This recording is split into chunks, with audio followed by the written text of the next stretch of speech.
अस्सलामुअलैकुम वरहमतुल्लाहि वबरकातुहू। अब्दुल करीम आज़ाद मुखातिब हूँ।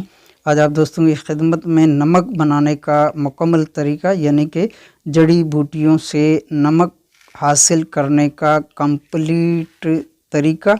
यहाँ पर इस वक्त जो देख रहे हैं ये नमक झाओ है, यानी कि लई जिसे कहा जाता है, झाओ का भी पौधा कहा जाता है, उसका नमक बना हुआ है। तो यहाँ पर हमने इस वक्त जो दिखा रहे हैं आप दोस्तों को, ये झाओ के पौधे हमने काट कर साया में खुश्क किए थे। जब खुश्क हो गए हैं तो इसको जलाया जा रहा है, यहाँ इसकी राख बनाई जा रही है। तो जैसे ही ये राख ठंडी होगी तो फिर हम इसको नमक के प्रोसीजर में डाल देंगे नमक बनाने के हवाले से। तो यहाँ पर ये राख है और ये हमने वैसे तो मिकदार इसकी ज़्यादा है, अलबत्ता जो रेशो इसकी तरतीब दी जाएगी जो बनाने के हवाले से, फ़र्ज़ कीजिए कि 1 किलो अगर राख है तो कमो बेश इसमें 4 से 5 लीटर पानी डाला जाएगा। पानी डालकर अच्छी तरह इसको घोल दिया जाएगा राख को। ऊपर जो तिनके वगैरह या इस तरह की जली हुई लकड़ी वगैरह आ जाएं तो उन्हें पुन से छान लीजिएगा, हटा दीजिएगा। तो इसको कमो बेश 72 घंटे पानी में रखा जाएगा। रोज़ाना दिन में 2 मरतबा 3 मरतबा पानी में से इसको अच्छी तरह हिलाया जाएगा इसी पानी को। और जब 72 घंटे कंप्लीट हो तो फिर इसका मुकद्दर पानी लिया जाएगा, वो भी हम आप दोस्तों को यहाँ पर दिखाते हैं। तो यहाँ पर ये पानी है जो कि हमने डालकर रखा हुआ है। 72 घंटे जैसे ही कंप्लीट होते हैं तो फिर इसको फ़िल्टर किया जाएगा। पानी को फ़िल्टर करने के बाद हमें एक रोगनी हांडी की ज़रूरत पेश आएगी। रोगनी हांडी इसलिए ली जाती है कि नमक जो होते हैं ये बहुत तेज़ होते हैं। देगर जैसे लोहे का बर्तन है या और जैसे जस्त का वगैरह का इस तरह का कोई बर्तन होगा तो उसके असरात भी नमक में शामिल हो जाते हैं। तो इसलिए यहाँ पर हम रोगनी हांडी का इस्तेमाल कर रहे हैं। यहाँ पर मुकद्दर शुदा पानी हमने इसमें डाल दिया है, तो इसको आग पर पका रहे हैं। तो जैसे जैसे कम होता जाएगा मज़ीद इसमें जितना हमने पानी शामिल किया है वो सारा इसमें डालते जाएंगे बारी बारी। और इसको यहाँ पर सारा का सारा पानी जो होगा इसको खुश्क कर लिया जाएगा। तो यहाँ पर पानी देख सकते हैं कि उबल रहा है।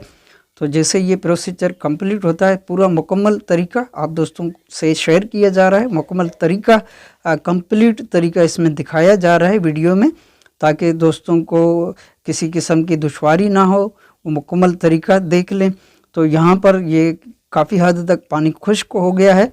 तो यहाँ जैसे जैसे पानी खुश्क हो रहा है तो सफ़ेद नमक जो है वो दिखाई दे रहा है। तो इस तरह ये नमक बिल्कुल साफ़ शफाफ सफ़ेद कलर का नमक निकलेगा, बशर्त ये कि फ़िल्टर आपने अच्छा किया हो पानी को।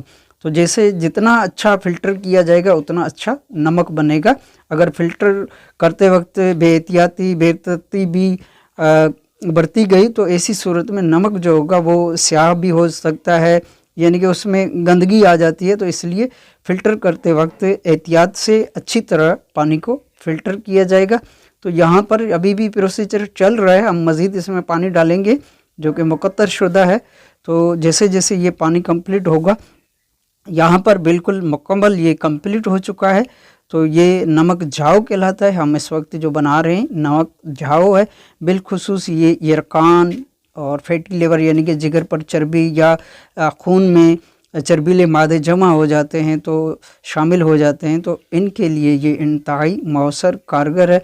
बिलखुसूस ये यरकान यानी कि काले यरकान के लिए इंतहाई मुफीद है। इसकी चंद ही रोज़ के इस्तेमाल से यरकान से हमेशा के लिए छुटकारा हासिल हो जाता है। तो यहाँ पर ये नमक है, इसको हम खुरच लेंगे, निकाल लेंगे। निकालने के बाद हम आपको दिखाते हैं। और ये क्योंकि नमक का प्रोसीजर इस तरह, जैसे भी आपको जिस जड़ी बूटी की ज़रूरत हो नमक की, तो उस जड़ी बूटी को खुश्क करके यानी कि काट कर साया में खुश्क की जाएगी। साया में खुश्क करके जब अच्छी तरह खुश्क हो जाए तो फिर इसको जलाया जाएगा।